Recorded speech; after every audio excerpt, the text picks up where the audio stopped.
Assalamualaikum warahmatullahi wabarakatuh. Baiklah, kali ini saya akan menjelaskan studi kasus tentang kegagalan struktur gedung Rumah Sakit Umum Daerah Muhammad Jamil, Kota Padang. Yang pertama kita awali dengan asal usul uh, munculnya nama RSUD Dr. Muhammad Jamil Padang. Pada awalnya rumah sakit ini bernama RSUP Megawati, yaitu pada tahun 1953. Kemudian pada tahun 1978 berdasarkan SK Menteri Kesehatan berubah nama menjadi RSUD Dr. Muhammad Jamil, Kota Padang. Kemudian pada tahun 2009 gempa mengguncang Kota Padang, Sumatera Barat, yaitu pada tanggal 30 September 2009. Gempa ini mengakibatkan Rumah Sakit Umum Daerah Kota Padang roboh.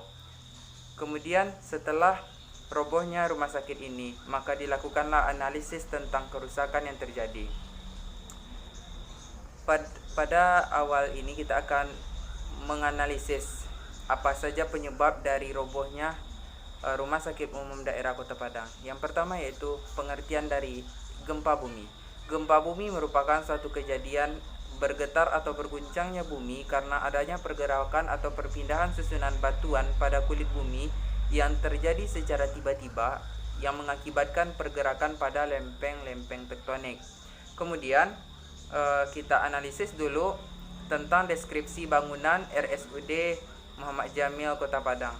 Dengan luas selebar 42 meter dikali panjang 157 meter, kemudian tinggi setiap lantai, yaitu lantai dasar 5 meter, kemudian lantai bawah 4 meter, kemudian tinggi total dari muka tanah yaitu 9 meter. Kemudian material utama dalam pembangunan rumah sakit ini yaitu beton bertulang. Lalu kita beralih tentang analisa bahwa kerusakan struktural bangunan secara umum, kerusakan struktural yang terjadi pada bangunan tersebut dapat dikelompokkan dalam kerusakan elemen struktural bangunan seperti kolom, balok, pelat, tangga. Tingkat kerusakan elemen struktur pada lantai 2 yaitu mencapai 15% dari kerusakan yang terjadi. Kemudian kegagalan struktur. Fungsi utama bangunan adalah memikul beban dan pengaruh lingkungan luar. Jadi bangunan yang gagal adalah jika tidak mampu memikul beban atau rusak akibat pengaruh gempa. Kemudian adapun tolak ukur kekuatan sebuah struktur bangunan yaitu terdiri dari kemampuan dalam menahan beban pada saat gempa. Kemudian kemampuan kolom, kekuatan kolom dalam menahan suatu bangunan. Kemudian yang terakhir plat bertulang yang mampu menahan beban atap. Kemudian kita analisa bahwa penyebab kegagalan beberapa struktur bangunan terutama tentang rumah sakit ini yaitu yang pertama karena gempa bumi. Pada kasus ini menyebabkan kegagalan struktur gedung pusat jantung regional PJR RSUP Muhammad Jamil adalah karena gempa bumi yang berkekuatan 7,6 skala Richter di lepas pantai Sumatera sekitar 50 km barat laut Kota Padang dengan kedalaman sekitar 87 km dari permukaan laut. Gempa ini terjadi pada tanggal 30 September pada tahun 2009.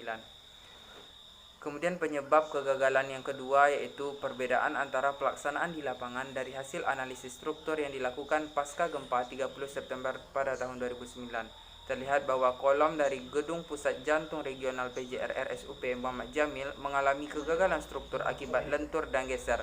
Hal ini disebabkan oleh mutu beton yang digunakan di lapangan jauh lebih rendah daripada yang diperencanaan. Kemudian, diameter tulangan lentur yang terpasang di lapangan lebih kecil dari diameter tulangan lentur yang ada di perencanaan. Lalu muncul pertanyaan, seperti apa itu beton, kemudian seperti apa itu diameter tulangan. Pada gambar pertama saya sajikan bahwa ini adalah contoh dari beton, kemudian gambar di bawahnya merupakan contoh dari penulangan. Kemudian dalam menyelesaikan satu masalah RSUP Muhammad Jamil Kota Padang yaitu dilakukanlah metode penyelesaian. Yang pertama yang harus dilakukan yaitu evaluasi kerusakan struktural bangunan. Dari hasil investigasi langsung dan pengamatan visual di lapangan secara umum, kerusakan yang terjadi dapat dikelompokkan dalam kerusakan elemen struktural bangunan seperti kolom, balok, pelat tangga. Hasil pengecekan di lapangan dan pengalaman visual yang dilakukan dari elemen struktur pada lantai 2, kolom tidak mengalami kerusakan struktur, akan tetapi hanya kerusakan pada lantai 2 hanya mencapai 15% saja. Kemudian metode penyelesaian yang kedua itu evaluasi dari kemiringan bangunan. Evaluasi kemiringan bangunan dilakukan dengan mengukur kemiringan bangunan terhadap sumbu vertikal dan horizontal dengan menggunakan alat ukur. Kemudian yang terakhir, metode penyelesaian yang bisa dilakukan yaitu idealisasi struktur. Idealisasi struktur gedung pusat jantung regional PJR yang akan dianalisis penyebab keruntuhan pelaksanaan lantai 1 dan lantai 2, di mana pada lantai 1 terdapat massa dan kekakuan yang lebih besar daripada lantai 2. Kemudian setelah melakukan metode penyelesaian, maka ditemukanlah penyelesaiannya bahwa kegagalan struktur RSUD Muhammad Jamil Padang ini disebabkan oleh gempa. Karena hal ini disebabkan oleh bencana alam, tidak terdapat sanksi kepada kontraktor. Namun lain halnya jika struktur dibangun untuk dapat menahan gempa dengan kekuatan tertentu dan gagal, maka terdapat sanksi kepada kontraktornya. Lalu Undang-Undang Nomor 44 tahun 2000 tentang bangunan gedung menyatakan bahwa setiap pemilik dan atau pengguna yang tidak memenuhi kewajiban pemenuhan fungsi atau persyaratan dan penyelenggaraan bangunan sebagaimana dimaksud dalam undang-undang ini dikenai sanksi administratif atau sanksi pidana.